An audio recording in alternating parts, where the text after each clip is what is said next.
वकालत के शोबे से वाबस्ता रहा हूं, वकील हूं और वकील रहूंगा। मेरा ताल्लुक प्रोफेशनल पैनल से है और प्रोफेशनल पैनल का वजूद साल 2014 से जब हुआ, पहले दिन से ही इनके साथ रहा हूं। उस 10 दिन के पैनल के लिए जब इलेक्शन अनाउंस हुआ तो उसमें as a contestant Balochistan bar association के इलेक्शन भी कंटेस्ट किए, एज अ ज्वाइंट सेक्रेटरी, और उस कैबिनेट का हिस्सा बना। उस बदनसीब बार में जिसने उसका इख्तिताम बलूचिस्तान बार एसोसिएशन की आखिरी कैबिनेट थी, जिन्होंने 56 शोधा की शक्लों में उसका इख्तिताम हुआ। मेरा मैनिफेस्टो मेरे पैनल का मैनिफेस्टो है। हमारे पैनल की खुसूसियत यह है कि इसमें चेहरे बेशक बदल जाएं, मैनिफेस्टो हमारा वही रहता है, हमने काम वही करना है जो एक पैनल ने जो शुरू दिन से अपना एक मैनिफेस्टो रखा है। बल्कि इसमें तो बहुत सी बातें नसीबुल्लाह साहब ने शुरू में बता दी थी। साल 2014 की वजाहत भी उन्होंने दे दी थी कि ये जमूत कैसे टूटा था।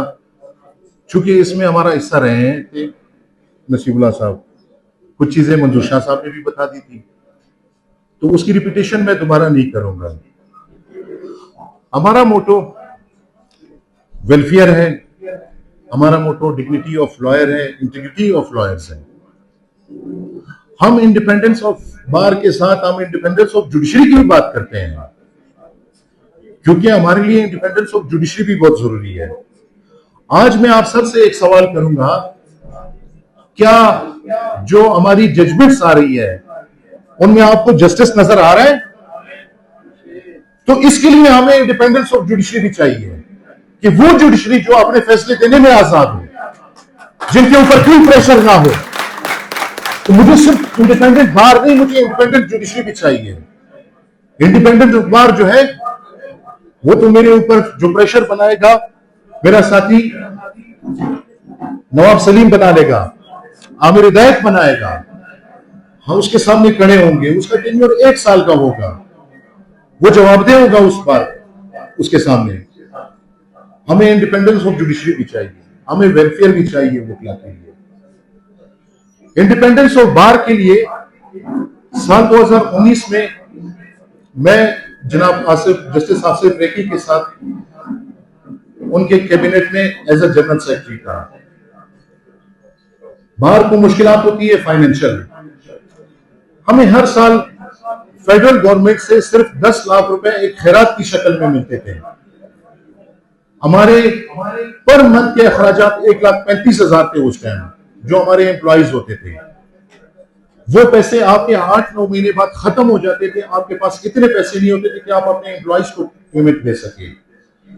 इस पे हमने काम करते हुए हमने उस वक्त के चीफ जस्टिस साहब जनाब जमाल मंदुखिल साहब से रिक्वेस्ट की, उनसे ये डिमांड की कि ये बार हमारी फाइनेंशियल तौर पे बहुत कमजोर बार है।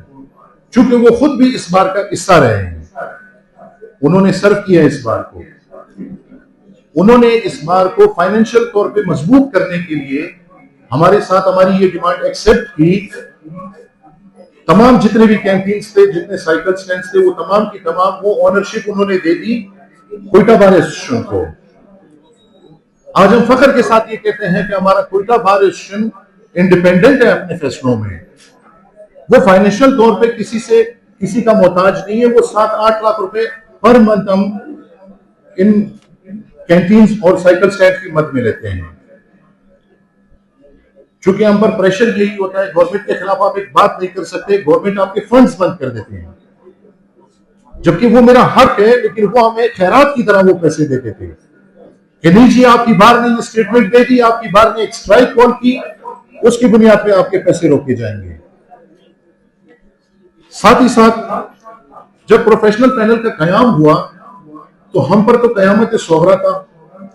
2014 के 1 नवंबर 2016 में जब 56 शहीद हुए और 96 के करीब हमारे साथी जख्मी थे। इस पूरी कोयटा शहर में अगर कोई काला कोट पहन के गुजर रहा होता था तो लोग उसको घूर के देख रहे होते थे, एक दहशत की अलामत थी। चूंकि उस माइंड सेट ने बड़े अच्छे तरीके से, टेक्निकल तरीके से हमें निशाना बनाया, चूंकि वो समझते थे कि ये पूरे माशरे की आवाज होती है। एक वकील अपने अंदर एक इंस्टीट्यूट है, और ये वाकया पूरी दुनिया में इसकी नजीर नहीं मिलती है। ये पूरी दुनिया का ये दूसरा वाकया था। पहला वाकया जब ईरान में 17 पार्लियामेंटेरियंस को असैसिनेट किया गया था। दूसरा वाकया जब आपकी फ्रेटर्निटी में से 56 आपके वकीलों को शहीद किया। उनकी ये सोच थी कि इस माशरे से हम इस काली कोट और काली टाई का खात्मा कर देंगे। लेकिन हम फख्र से आज जब देखते हैं कि हमारी स्ट्रेंथ उससे ज्यादा हुई है, कम नहीं हुई है। हमने उस दहशत का जवाब वापस इस फील्ड में, हमारे उन शहीद साथियों के बच्चे भी आए, उनके भाई भी आए, इसका जवाब हमने इस शक्ल में दिया है। अपने पैनल की जो मोटो है हमारे पैनल का, उसकी हद तक मैं बात करूंगा कि वेलफेयर के लिए सबसे पहले हमारा टारगेट हमारे वो शहीद वकला थे जिनके बच्चे रह गए थे, उनके लिए सबसे पहले काम करना था। उनकी कफालत, उनकी तालीम, उसके लिए प्रोफेशनल पैनल ने अराइवल दस्ते का किरदार अदा किया। करोड़ों रुपए किए गए और आज भी इससे मुस्तफीद हो रहे हैं वो बच्चे हैं, जो कि वो उनका हक है। हमने सिर्फ उनका हक उनको दिलाना है। इसके अलावा हम प्रोफेशनल पैनल की काविशों से 2 हमारे सर्किट बेंच कयाम में आए। 2 सर्किट बेंच का मकसद सिर्फ ये नहीं था कि उसमें सिर्फ 4 जस्टिस साहिबान अकोमोडेट होंगे, उसमें उनका पूरा लॉ स्टाफ, उसमें हमारे वकला साहिबान। हमारी पोस्टों पे इससे पहले हमारे पंजाब के साथ ही उसको एंजॉय कर रहे होते थे।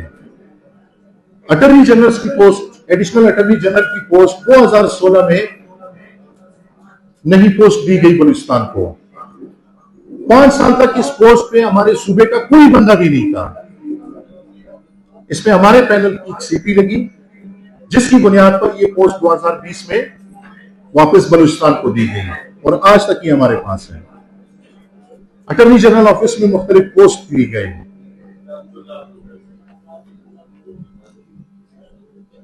साथ साथ में हमारे वकला कॉम्प्लेक्स का कयाम, जिसके लिए 73 करोड़ रुपए मुख्तस किए गए हैं।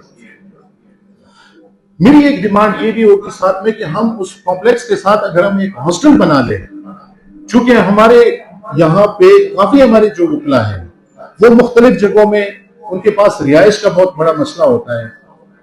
अगर उनके लिए कॉम्प्लेक्स बनेगा, साथ में एक हॉस्टल भी हम बना ले, तो उस हॉस्टल में एक इज्जत के साथ उनकी रिहाइश भी होगी और एक नॉमिनल रेट से अगर चार्ज किए जाएंगे